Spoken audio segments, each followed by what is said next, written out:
काशी और उज्जैन के बाद अब जगन्नाथपुरी में प्रभु जगन्नाथ के दर्शन के लिए अब आने वाले श्रद्धालु बहुत ही आराम से प्रभु के दर्शन पा पाएंगे, क्योंकि अब मंदिर के चारों तरफ जहां पहले भीड़ भाड़ हुआ करती थी, अब वहां पर कॉरिडोर बनकर तैयार है। जी हां, काशी और उज्जैन के तर्ज पर यहां पे भी राज्य सरकार ने 3200 करोड़ रुपए की लागत से कॉरिडोर बनाया है और इस कॉरिडोर में भक्तों के लिए वो तमाम सुविधाएं मौजूद हैं जो दर्शन के वक्त होने चाहिए। तो आपको हम लेकर चलेंगे इस कॉरिडोर पर और दिखाएंगे कि आखिर किस तरह का बना है ये नया नवेला जगन्नाथ कॉरिडोर।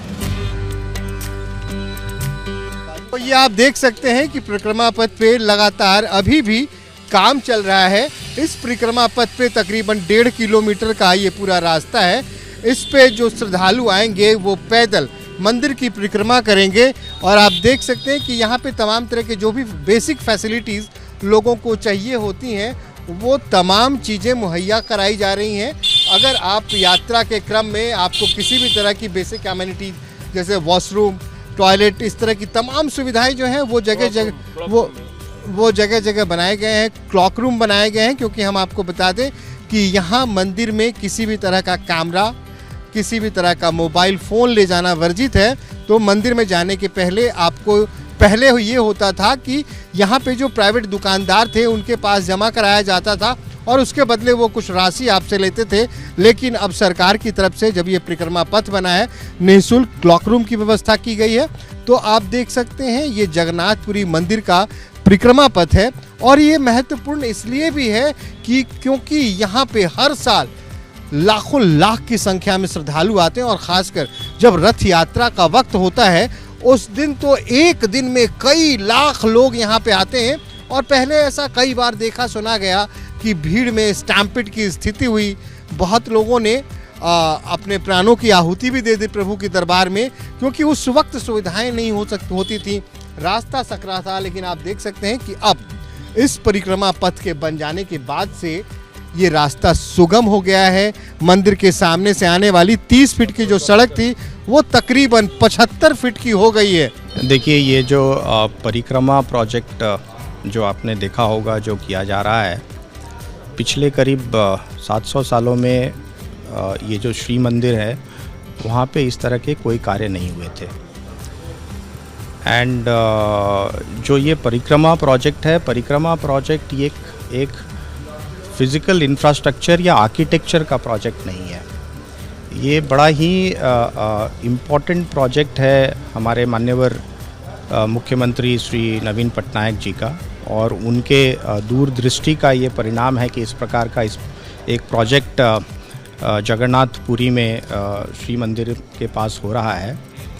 इसका मेन ऑब्जेक्टिव है कि किस तरह से जो वहाँ पे श्रद्धालु आते हैं उनको एक स्पिरिचुअल फीलिंग किस प्रकार से हो, उनकी जो सेफ्टी है उसका किस प्रकार से ख्याल रखा जा सके, एवं ये जो पूरा श्री मंदिर है उसके सेफ्टी को भी ध्यान में रख करके ये प्रोजेक्ट को इम्प्लीमेंट किया जा रहा है।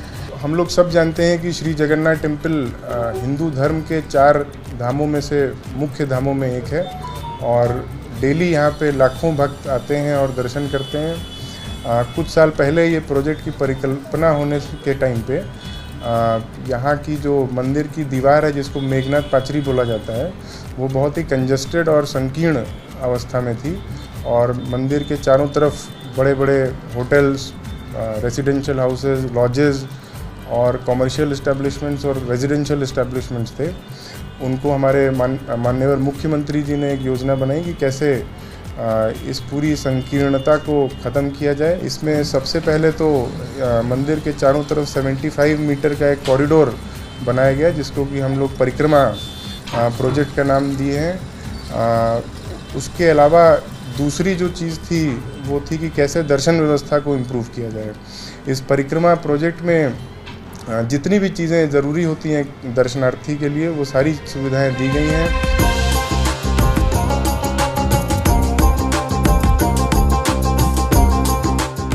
इस प्रोजेक्ट की कॉस्टिंग क्या है?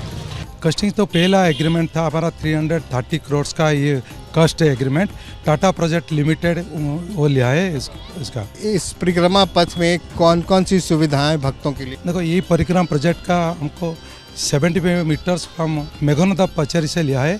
75 मीटर को दो भाग में विभक्त है, 55 मीटर एंड 25 मीटर। 55 मीटर मेघनाथ पचेरी से हो गया प्लाजा एंड 20 मीटर हो गया ओयर आउटर एक्सेस रोड। 55 मीटर को विभक्त हुआ है, एक फर्स्ट पहले मेघनाथ पचेरी से एक बोलते हैं बफर जोन, वो 7 मीटर है। बफर जोन के बाद ये हो गया इनर प्रदक्षिणा, जहाँ पे इनर बफर जोन क्या होता है वो खाली जगह, हाँ खाली जगह रहता है, वहाँ पे प्लांटेशन हुआ है, वहाँ पे भी 2 मीटर चढ़ा है, वो मेंटेनेंस के लिए, वो मेघनाथ पचेरी का जो होगा वहाँ पे थोड़ा मेंटेनेंस के लिए। और जो वहाँ उसके बगल में हमारा इनर प्रदक्षिणा है। इनर प्रदक्षिणा क्या होता है, जो मंदिर का रिचुअल होता है, वो रिचुअल्स का जो हमारा वहाँ पे जो रहते हैं माने मंदिर का सेवायत लोग, वो वहाँ पे वो घूमेंगे एवं सेवायत का जो रिचुअल्स होता है वो वहाँ पे घूम के सब करेंगे। इस वक्त हम प्रभु जगन्नाथ मंदिर के परिक्रमा पथ में मौजूद हैं। सबसे पहले मैं आपको दिखाना चाहूँगा प्रभु जगन्नाथ के दरबार के आगे ये प्राचीर है जिसे मेघनाथ प्राचीर कहा जाता है। इसकी एक अलग ही कहानी है। कहते हैं कि जब प्रभु यहाँ विश्राम करते थे तो रात में समंदर की बहुत तेज आवाज़ आती थी, जो आवाज़ें आज भी आती है। लेकिन ये बताया जाता है कि तब माता लक्ष्मी ने बजरंगबली यानी हनुमान जी से ये प्रार्थना की कि आप कुछ ऐसा कीजिए कि समुद्र गर्जना की आवाज़ अंदर ना आए। और उसके बाद बजरंगबली ने समुद्र के वो आने वाले तमाम आवाज़ को अपने कानों में सोख लिया। और उस दिन के बाद से अगर आप यहाँ खड़े रहते हैं तो रात में आप यहाँ समुद्र की गर्जना बिल्कुल साफ सुनाई देगी, क्योंकि यहाँ से कुछ मीटर की दूरी पे ही बंगाल की खाड़ी है। लेकिन आज भी इस प्राचीर के अंदर यानी कि प्राचीर के ठीक बाहर आपको समुद्र गर्जना सुनाई देगी, लेकिन जब आप इस प्राचीर के अंदर होंगे तो आपको कोई भी आवाज सुनाई नहीं देगी।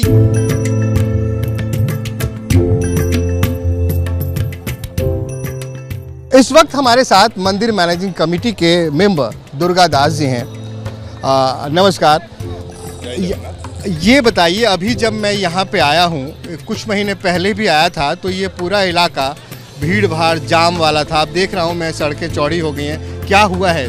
देखिए, जय जगन्नाथ। ये जो हमारा अभी आप देख रहे हैं जो ट्रांसफॉर्मेशन हुआ है, जगन्नाथ जी की कृपा से हुआ है और राज्य सरकार के वो ड्रीम कोवेटेड प्रोजेक्ट था।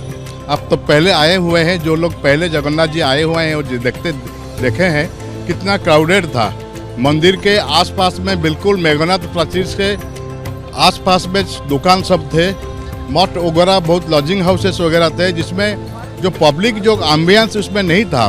भीड़ भाड़ के दिन में खास करके रथ यात्रा और जानी यात्रा के समय में जब डिवोटीज लाखों संख्या में आते हैं, उस समय जो डिवोटी का लाखों संख्या में फुटफॉल होता है, उस समय क्राउड मैनेजमेंट करना एक सबसे बड़ा प्रॉब्लम था। इसके लिए राज्य सरकार ने एक प्रस्ताव उसमें पारित किए हैं कि एक जो यात्री लोग आते हैं उनको जैसे बिना हासिल फ्री दर्शन होगा। आप इसका श्रेय किसको देना चाहेंगे? देखिए, ये जगन्नाथ जी के कृपा से सब कुछ हुआ है और राज्य सरकार की जो उद्यम है वो बहुत सराहनीय है, बहुत प्रशंसा योग्य है। वो उनका ड्रीम प्रोजेक्ट था और लिमिटेड पीरियड में जो हमारा टारगेटेड पीरियड था, वो टारगेटेड पीरियड में हमारा परिक्रमा प्रोजेक्ट का प्रथम पर्याय कंप्लीट हो गया है। तीर्थयात्री जो लोग आते हैं वो उनके लिए बहुत सुविधा हो रहा है, क्योंकि पहले तीर्थयात्री लोग जब आते थे रहने का, बैठने का, जाने आने का असुविधा हो रहा था। अभी जो सुविधा हो रहा है, जो उड़ीसा गवर्नमेंट जो कर रहे हैं, वो सुविधा कर रहे हैं कि जाना आना, और यहाँ पे भी टॉयलेट वगैरह की प्रॉब्लम था, अभी टॉयलेट वगैरह भी बना रहे हैं और जाने आने की सुविधा बहुत बढ़िया कर रहे हैं। रास्ते का जो चौड़ीकरण नहीं होना, छोटा सा रास्ता था, पहले बड़ा दांड था, वो जो संकुचित था, अभी उसको प्रसन्न करके चौड़ा किया कर दिए हैं। जाना आने के लिए सुविधा मेन है। जो यात्रा का समय में जो ज़्यादा भीड़ रहता था, अभी जो रास्ता हो गया है, इससे थोड़ी सी भीड़ कम होगा।